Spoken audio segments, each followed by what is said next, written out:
Good evening, viewers, and a very warm welcome to the KDF Friday Bulletin. I am Senior Private Jeff Mwangi.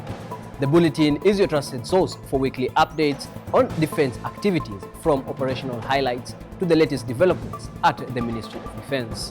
Here are our top stories for tonight.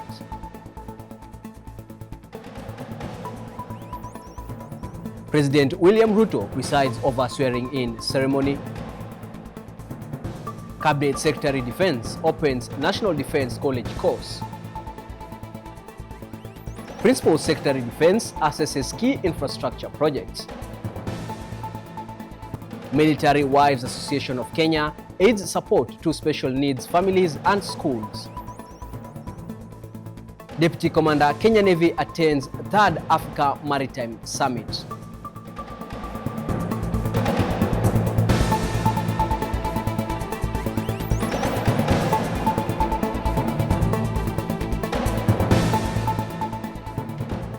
On to our first story tonight.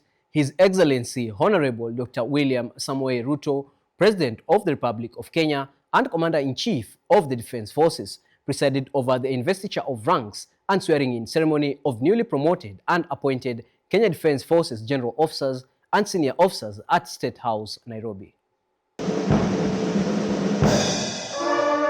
The event came a day after the president effected postings, promotions, and appointments of the officers pursuant to Section 9(2)A of the Kenya Defense Forces Act. Lieutenant General David Keter was promoted and appointed Commander Kenya Army, while Major General Bernard Waliaula was appointed Commander Kenya Air Force. The Commander-in-Chief presided over the swearing-in ceremony of the two commanders, congratulating them alongside other newly promoted general officers. He reminded them of the responsibilities that come with their new ranks and encouraged them to work closely with the Chief of Defense Forces and the Kenya Defense Forces leadership in fulfilling their duties. During the ceremony, the Commander-in-Chief presided the investiture of ranks of other senior officers across the three services of Kenya Defense Forces. The President commended the Defense Council and the Ministry of Defense for their successful exercise. Here in our midst are men and women who have taken new responsibilities as senior officers of the Kenya Defense Forces. To all of you who today we have witnessed your promotion and investiture, I want to say congratulations to you all. Pongezi sana. He further expressed faith in the Kenya Defense Forces to safeguard Kenya's borders in collaboration with other security agencies and thanked the families of the soldiers for their support.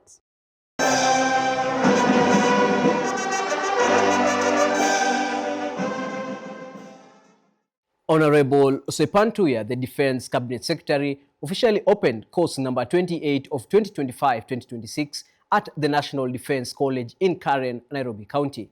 The course has attracted 72 participants drawn from the Kenya Defense Forces, ministries, allied nations, departments, and agencies.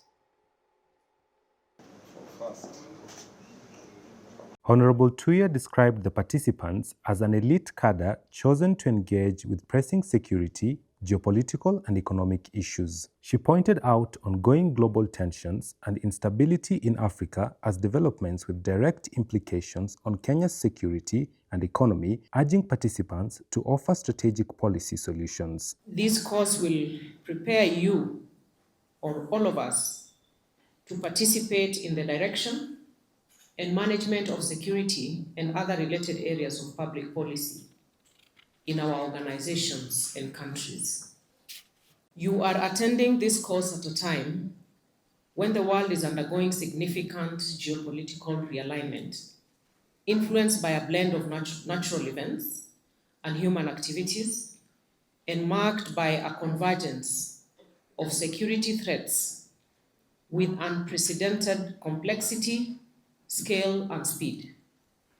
Lieutenant General Shea Munyikai, the Commandant, National Defence College, commended the cohort's diversity and noted the rise in female participation. Participation of Kenya Defence Forces, other disciplined forces, ministries, departments, and agencies, as well as our allied partners in the national defence cause, is a representation of a rich tapestry of expertise, cultures, and experience, a powerful illustration of the collaboration required in today's interconnected security landscape. Dr. Patrick Mariru, the Principal Secretary for Defense, conducted a series of site visits to Murang'a, Meru, and Nyeri counties to assess the progress of the ongoing strategic projects being implemented by the Ministry of Defense. The visits are part of a concerted government effort to deliver on national development priorities within stipulated timelines as directed by His Excellency Dr. William Ruto. In Murang'a County, the PS conducted a groundbreaking ceremony for an extension block at the Kenneth Matiba Hospital and Trauma Center. The expansion features a dedicated trauma unit, minor procedure center, inpatient wards, family and various support facilities. The development will elevate the hospital to level 4B healthcare institution and the hospital's bed capacity from 20 to 100. In Meru County, he visited the site of a state-of-the-art 5-story hospital block with a capacity of 277 beds and visited the Ruringo Stadium in Nyeri County, where the Ministry of Defense is overseeing its construction, which is expected to be a major sporting and recreational hub upon completion. Dr. Mariru reaffirmed the ministry's commitment to the government's development agenda, working with county governments and other national ministries. Following promotions and appointments made by His Excellency Dr. William Samoei Ruto, the President of the Republic of Kenya and Commander-in-Chief of the Defence Forces, the Kenya Army, Kenya Air Force, and the Kenya Navy held investiture of ranks ceremonies at their respective headquarters in Nairobi and Mombasa counties. Take a look. At the Kenya Army headquarters, the ceremony was presided over by Lieutenant General David Keter, the incoming Commander Kenya Army, and Lieutenant General David Tarus, the outgoing commander. Stand firm in your resolve. Lead with integrity, set the example in all that you do, and uphold the Army values of loyalty, duty, respect, selfless service, honor, integrity, and personal courage. Your promotions are not merely acknowledgements of achievements, but they are investments in our Army's future. Each of you has demonstrated the competence, character, courage that define exceptional military leadership. At the Kenya Air Force headquarters, the event was officiated by Major General Bernard Waliaula, the incoming Commander Kenya Air Force, and Major General Fatuma Ahmed, the outgoing commander. Major General Waliaula thanked his predecessor and reminded the officers of their new responsibilities. To all those who have received new ranks, I offer my sincere congratulations.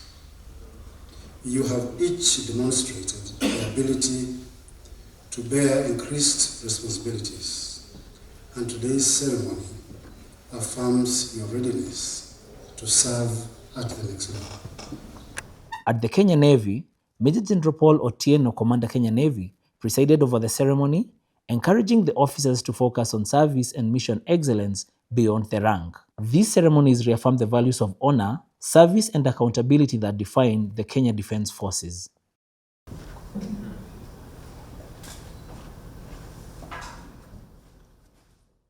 The change of guard ceremonies marked the conclusion of the handover program in the Kenya Army and Kenya Air Force after appointment by His Excellency Dr. William Samoei Ruto, President of the Republic of Kenya and Commander-in-Chief of the Kenya Defence Forces.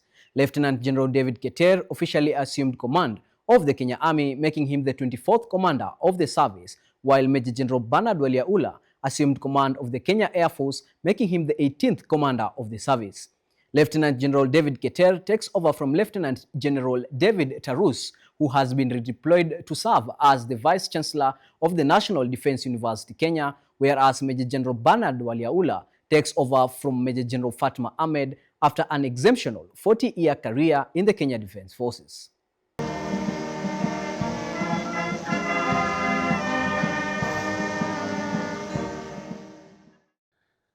In their farewell remarks, Lieutenant General Tarus praised the professionalism of Kenya Army personnel and encouraged them to support the new commander.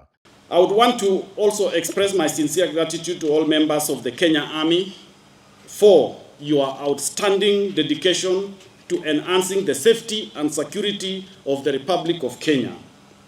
I will always have respect for leaders of all ranks, from the generals to the private soldier, for putting the needs of our country before their own interests. To all, you are our army, and I am proud of all of you. Major General Fatma Ahmed commended loyalty and commitment of Kenya Air Force and expressed her confidence in leadership of the incoming commander. Lieutenant General Keter thanked his predecessor and pledged to offer inclusive and visionary leadership. He committed to enhancing operational readiness and ensuring troops are equipped to meet modern defense and security challenges. My appointment is not simply a career milestone. It is a sacred call to serve. I accept it with deep sense of humility, purpose, and unwavering commitment to our country, to our people, and to every soldier who dons the Kenya Army uniform. Major General Bernard Waliaula acknowledged the strong foundation laid by his predecessor and called for unity and commitment to the mission of defending our skies.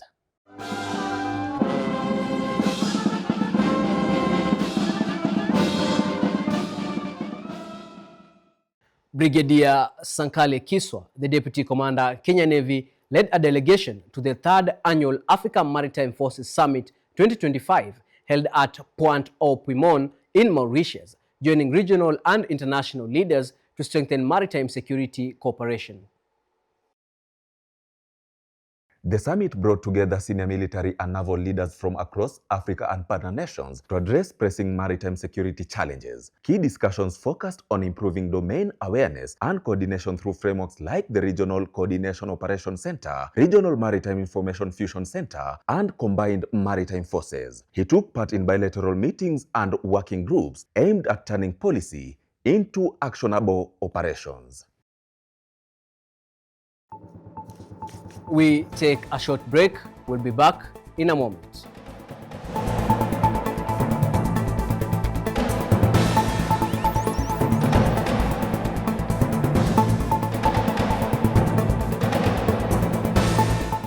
At the heart of promoting the soldiers' welfare for their steadfast dedication to duty in the defense and protection of their motherland, the Defense Forces Welfare Services, DEFWES, previously referred to as DEFCO, stands out as an institution determined to ensure steady supply of essential and basic commodities to the soldiers wherever they are deployed across the country.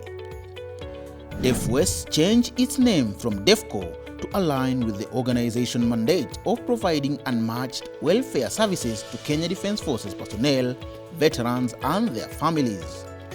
DEFWES offers a wide range of products from consumer goods to development goods, events catering services, as well as furnished apartments in Kilimani. DEFWES currently operates 35 supermarkets, 24 mini-marts, 14 cafeterias, 3 restaurants, and 18 fuel stations. DEFWES stands out among its competitors in customer-centric service provision, high-quality products, and service at pocket-friendly rates. For more details, contact us via telephone number 011-4335-801 or email us info@defwes.or.ke.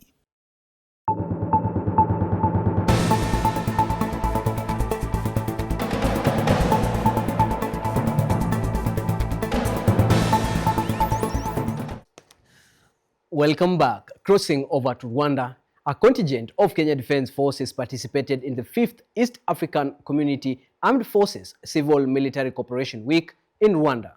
Led by Colonel Alex Mainge, the team leader, Kenya Defence Forces delegation has collaborated with East African community counterparts to deliver critical healthcare services in Goma district.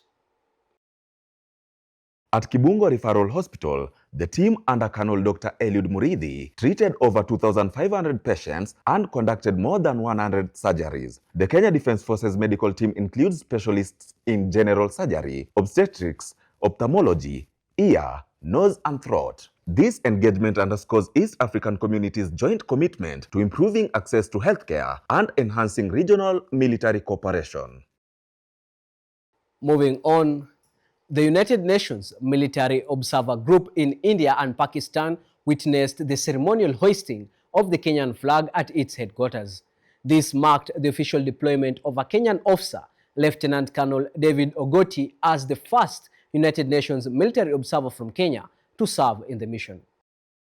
This historic occasion signifies Kenya's formal entry into the United Nations Military Observer Group in India and Pakistan as a troop contributing country, making it the second African nation after Nigeria to support the mission. The inclusion of Lieutenant Colonel David Ogoti deepens Africa's presence in one of the UN's oldest peacekeeping missions. The event was presided over by Navy Captain Luciano Diaz Dutra, the Chief Military Observer, with His Excellency Lieutenant General Retired Jiru, the Kenyan Ambassador to Pakistan, as the chief guests. Both the UN and the United Nations Military Observer Group in India and Pakistan leadership expressed appreciation for Kenya's contribution, highlighting its role in strengthening impartiality and global representation. Kenya Defence Forces troops operating under Operation Amani Boni in the North Sector, led by Major Collins Adoli, the officer commanding Delta Company, 3rd Kenya Rifles, carried out a series of civil-military cooperation activities. The troops provided medical assistance, distributed food supplies, and donated 20 iron sheets for the construction of a local madrasa, all aimed at supporting residents of Bulasinai village in Garissa County. Major Collins Adoli praised the local community for their readiness to collaborate closely with security agencies, emphasizing the important role played by locals as key stakeholders in tackling security issues and contributing to sustainable, positive change. Mr. Dako Ahmed, the village elder, expressed appreciation for the gesture, stating that such support strengthens the bond between civilians and the military in the ongoing fight against terrorism. Mr. Gabo Malim Farah, a member of the cross-border peace team, praised Kenya Defence Forces for securing the region against armed group threats and delivering essential services to the affected populations. In other news, Mrs. Grace Kahariri, the chairperson of the Military Wives Association of Kenya, presided over a diaper distribution exercise aimed at supporting persons with special needs at the Kenya Navy Hospital, Mtongwe, Mombasa County, and at Olmararoi Integrated School for Mentally Handicapped in Kajiado County. At the Kenya Navy Hospital, over 20 Kenya Defence Forces families from the coast region benefited from the welfare initiative, while in Kajiado, MWAK reached out to the wider community by supporting a civilian institution dedicated to learners with mental disabilities. These efforts reflect MWAK's commitment to easing the burden on caregivers and improving support for dependents with special needs. Mrs. Kahariri called for partnerships to provide medical care, assistive devices, and caregiver training, and urged families to register under national disability frameworks. She announced plans for a specialized center at Kenya Navy Base to offer therapy, education, and psychosocial support. On to spiritual matters, the Kenya Defence Forces Military Ordinariate, led by the Right Reverend Wallace Nganga, observed the solemnity of St. Peter and Paul. The dual celebration integrated the military community into the Global Catholic Jubilee Year 2025 themed Pilgrims of Hope and emphasized spiritual renewal through sacramental initiation. The St. Peter and Paul Cathedral at Defense Headquarters served as the primary site for the Feast Day Mass. This sacred event honored the martyrdom of Apostles Peter and Paul and marked the cathedral as a pilgrimage site for the Jubilee year. The Mass included the renewal of baptismal vows, a profession of faith, and special prayers for unity. A key highlight was the administration of the sacrament of confirmation for catechumens, including military personnel and their families. Bishop Nganga also consecrated chrism oil and launched the St. Michael Prayer Group at Defense Headquarters, emphasizing communal unity and perseverance.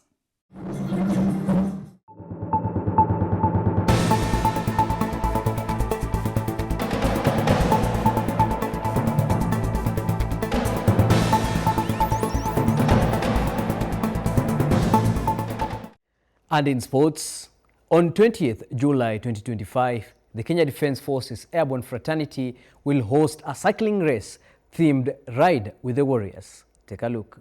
Mark your calendars for 20th July 2025 as our vibrant airborne fraternity comes together for an unforgettable cycling event kicking off from 7 a.m. at Ulinzi Sports Complex in Nairobi.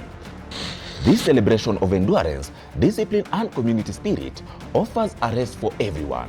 Choose from an engaging 5-kilometer family circuit, a challenging 40-kilometer junior ride, a 60-kilometer intermediate test, or push your limits in the thrilling 120-kilometer elite circuit. Join us in fostering fitness and forging lasting connections that embody the true warrior spirit. Registration is now open at just 2,000 Kenya shillings for individuals and 9,000 Kenya shillings for groups of 5. Call 0120-302-276 for registration and tickets.